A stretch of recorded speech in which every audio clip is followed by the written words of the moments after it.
আগামীকাল আমরা ঢাকায় বিক্ষোভ মিছিল এবং সমাবেশ আছে, পাশাপাশি সারা দেশে সকল জায়গায় আমরা ছাত্র সমাজকে সাথে নিয়ে, ছাত্র জনতাকে সাথে নিয়ে অবস্থান কর্মসূচি ঘোষণা করছি।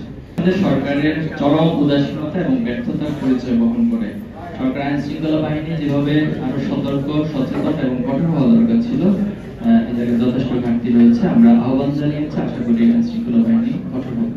আমরা তো জনগণেরই অংশ, জনগণের যে প্রত্যাশা সেটা যদি আপনি জনগণের কাছাকাছি পৌঁছান তাহলে সেটা দেখতে পাবেন।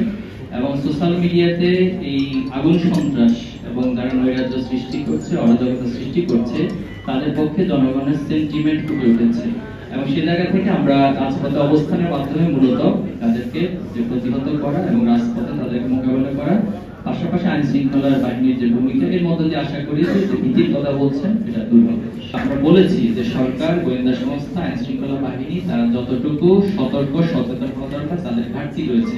আমি আশা করবো যে তারা এই বিষয়ে কঠোর হবে। গণমাধ্যমের সামনে যখন ছাত্র দলের সেক্রেটারিকে প্রশ্ন করা হয়েছিল তখন পাশ থেকে ছাত্র দলের কেন্দ্রীয় সভাপতি বলেছিলেন যে দায় দিয়ে দাও। এই যে দায় দিয়ে দেওয়ার রাজনীতি বাংলাদেশে 5ই আগস্টের পর আবার হচ্ছে, এটা খুবই দুঃখজনক এবং লজ্জাজনক। তো এই দায় দিয়ে দেওয়ার রাজনীতি সবচেয়ে বেশি বর্তমান আমরা দেখছি যে ছাত্রলীগ, আওয়ামী লীগ এবং পাশাপাশি আমাদের বন্ধুপ্রতিম ছাত্র সংগঠন, ছাত্র দলের মধ্যে এই প্রবণতা।